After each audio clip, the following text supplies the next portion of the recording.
23 News right now. Hundreds of homeowners are wondering what to do now that the government told them no to offer them ice storm assistance.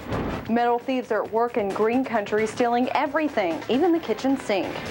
Idol fever, it is getting hot, and one green country singer has her eyes on Hollywood. Breaking news, breaking weather, solving problems. This is Fox 23 News at 9. We begin tonight with breaking weather and the temperatures dropping. Chief Meteorologist John Slater is tracking this big change for us. John, what is the latest? All right, the latest is that cold front is moving into the Tulsa metro area right now. There's not a whole lot of moisture with this storm system, so we're not anticipating any significant snowfall accumulations. But we will see some light rain and drizzle change over to a light wintry mix before ending after midnight. And with temperatures dropping well below freezing over the next several hours and the roads being wet, the big story is the roads will freeze up overnight tonight through the early morning hours. So not a big storm system, but enough moisture on the roads when it freezes to cause significant travel problems overnight through the early morning hours. Let's check out temperatures right now. Ahead of the front, we're in the 40s. The front is moving right into Tulsa at this time. Temperatures rapidly dropping into the 20s, not too far to the northwest of Tulsa with strong northwesterly winds, meaning wind chills are already down in the teens northwest of Tulsa. The weather headlines, strong cold front coming in right now. Light rain changing to a light wintry mix before ending after midnight. That means some freezing drizzle and some snow flurries. Most places, little if any snowfall accumulation. But again, with the moisture on the roads, the wet roads will freeze up overnight tonight through the early morning hours, especially elevated roadways, bridges and overpasses, on-ramps and off-ramps could have a glaze of ice late tonight through the early morning hours. So allow yourself some extra time.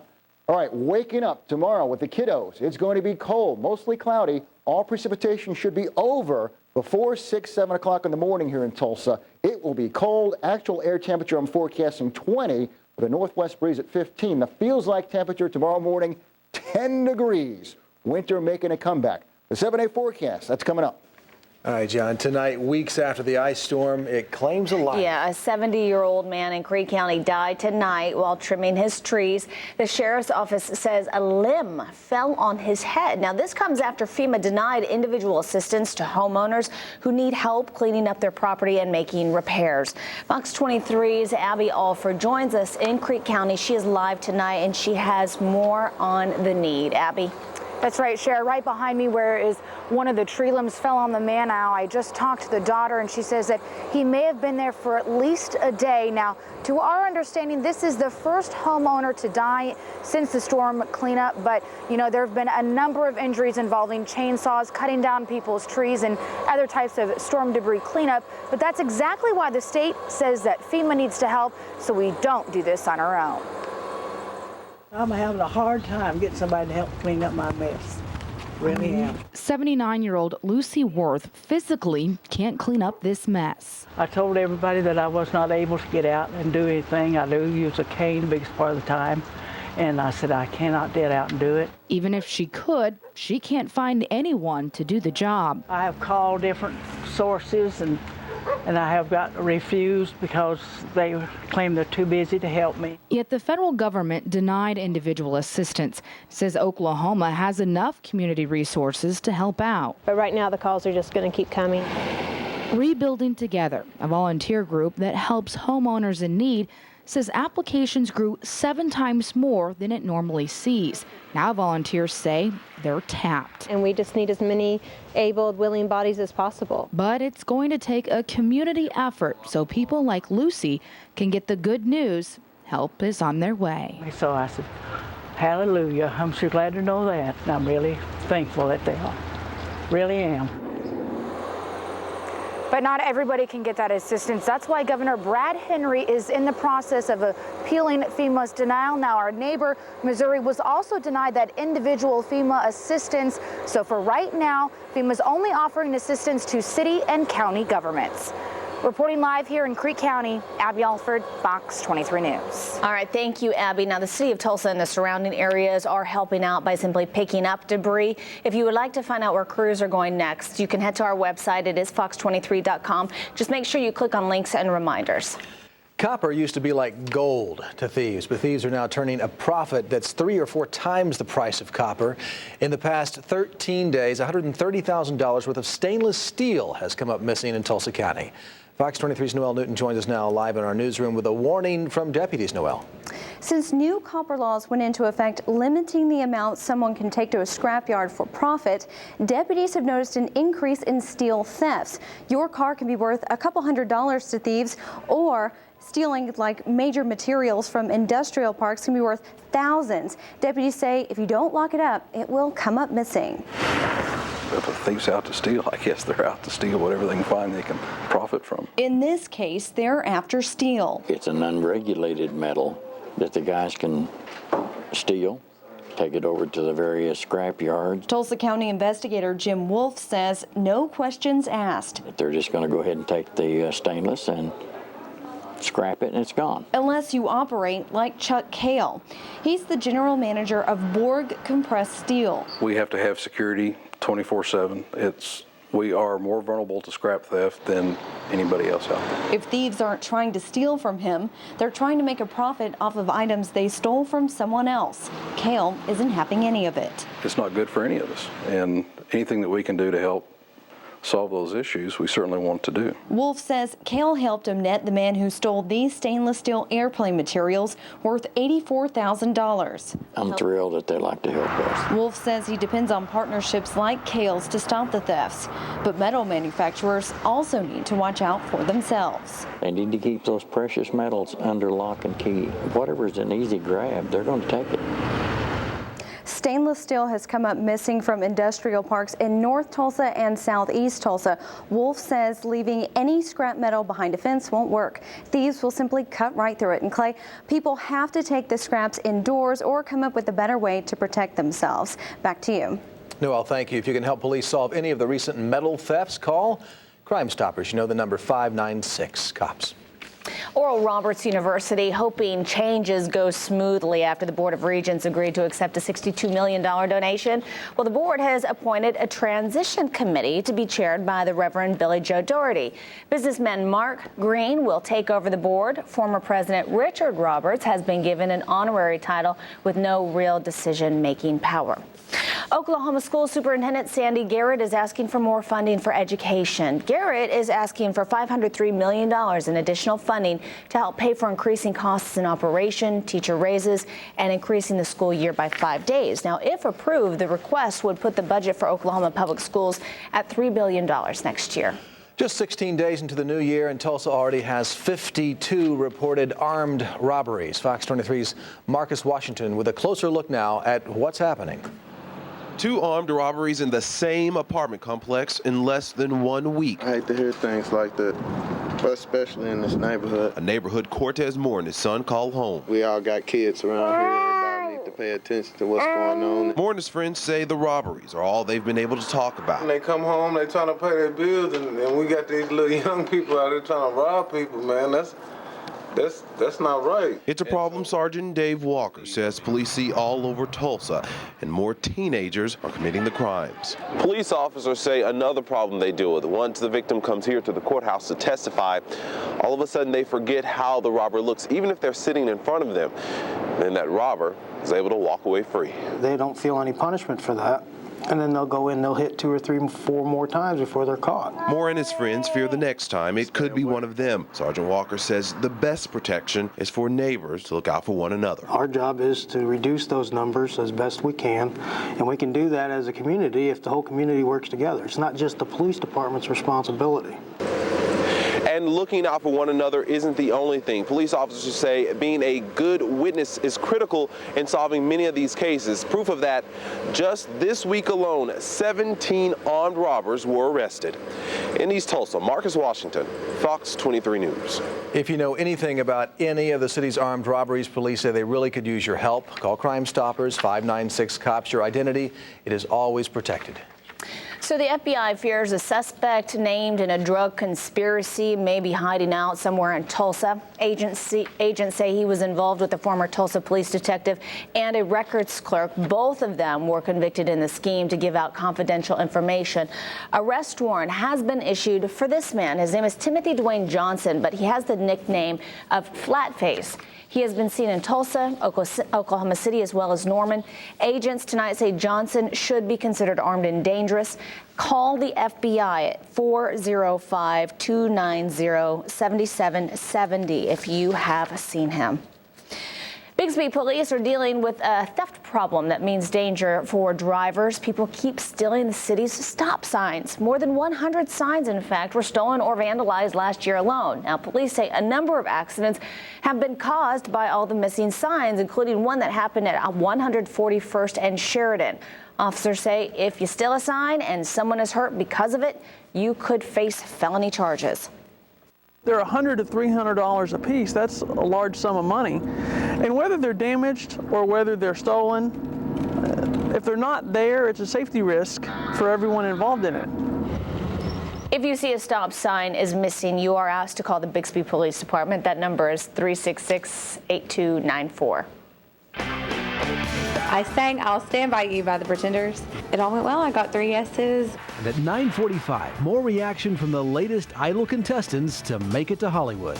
I don't know, Mr. Simpson, what the heck you were thinking, or maybe that's just the problem. You weren't.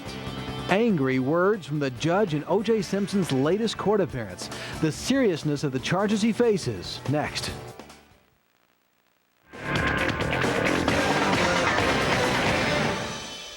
O.J. Simpson does not get any special treatment in a Nevada courtroom. Not this time. No, the NFL Hall of Famer has been in jail since last Friday, and then today a judge doubled his bail. Fox's Casey Stegall explains why. After another appearance in court today, O.J. Simpson is still stuck in a Las Vegas jail. It all stems from a violation of his terms of release where Simpson called his bail bondsman, Miguel Pereira, and asked him to get in contact with a co-defendant. Clark County District Judge Jackie Glass didn't go easy on the Hall of Famer. You've been locked up at the Clark County Detention Center since Friday because of either arrogance or ignorance or both. Simpson, who along with 2 others is facing charges for robbing a sports memorabilia dealer last year, has other worries. He also hasn't paid Pereira the more than $18,000 he was due for posting bail to get Simpson out of jail back in September. But Pereira says today's court date is more about the phone call than paying the money. Not at the moment, but Mr. Simpson and I had a conversation that after all this is done, that we would settle our debt. O.J. has been in the Clark County jail since Friday for the violation, and Judge Glass doubled the bail to $250,000. I want the 15% posted, and then Mr. Simpson can get out of jail. Judge Glass left a strong message for Simpson. Mr. Simpson, no contact. That means, again, no phone messages to any third parties. No emails, no letters, nothing. But Simpson's attorney thinks the case is being handled fairly. I thought that Judge Glass's decision was appropriate, judicious, and correct. O.J. Simpson's trial date is set for April 7th. In Las Vegas, Casey Stegall, Fox News. Simpson and 2 other men face 12 charges related to the alleged robbery of 2 sports memorabilia dealers. The kidnapping charge could lead to life in prison if convicted. Tonight's flash poll question for you. Should O.J. Simpson be sentenced to life in prison? Dial 388-5302 for yes or 5303 for no. Results for you later in the newscast. Authorities believe the man suspected in the disappearance of a pregnant Marine may have fled to Mexico. Cops believe a pickup truck found at a motel in North Carolina on Tuesday belongs to Cesar Lorian. Lorian was last seen at a bus depot in Louisiana, and court documents tonight show Lorian told other Marines that he would leave the country if it looked like he could be convicted. Meantime, the Marines are coming under fire tonight for not detaining Lorian after Maria Lauterbach accused him of sexual assault before she went missing. Command NCIS had no information to believe he was a flight risk as it relates to the rape investigation. Again, I just mentioned he showed up for work every day. He was on time. There was nothing at all that would make the United States Marine Corps, NCIS, believe that he was going to leave. A memorial service was held for Lauterbach in her home state of Ohio last night. Family members want to have a funeral this Friday, but are still waiting for the body to be released from the medical examiner's office. A former U.S. congressman accused of funding terrorists, Mark Siljander, was indicted today. He's accused of sending thousands of dollars to an al-Qaeda and Taliban supporter. Among other things, Siljander is charged with obstruction of justice. Siljander represented Michigan for 2 terms, and later President Reagan appointed him as a delegate to the UN. So American Idol Season 7, it's off to a pretty good start. Plenty of American Idol hopefuls from Oklahoma, in fact, are trying out in the big competition, including one lady from Tulsa. And Fox 23's Mia Fleming, she joins us live right now from a very loud watch party. And it's all about this special Idol contestant that they're cheering for. Mia, can you hear me? Yes, barely. You know, it's so early in the competition, but I think these guys, they've kind of picked someone who's already their favorite. We're talking about Krista Branch from Tulsa. These are all church members, their friends, their family members who are pretty much convinced that she should be the next American Idol. And you know, like most American Idol hopefuls, Krista is not new to singing or performing. In fact, she's been performing professionally for the past 12 years. Now, she did try out for Idol last year, but she didn't get very far. So she decided to try out again this year. And as we saw tonight, she got the golden ticket to LA. And as you can hear, these guys are so excited. And who wouldn't be to see someone they know go try out for a show like American Idol? You're going to hear a lot more from all of us. Reporting live in Bixby right now, Mia Fleming, Fox 23 News. All right, thank you, Mia. Coming up at 9:45, we're going to hear a lot more from Krista Branch's family and friends about some of her experiences so far in this competition, and we're obviously going to see what Mia has to say about all of that excitement. What a group they have there tonight. My goodness, love it. Hoarse voices tonight. I know, love it, love it, love it. Okay, so Tulsans will also soon be able to honor Martin Luther King. And enjoy some good music at the same time. Coming up, find out which local jazz acts will be taking part in this year's Dream Concert. But first, you'll have to wait just a little bit longer before seeing Boeing's latest project. You're watching Fox 23 News at 9.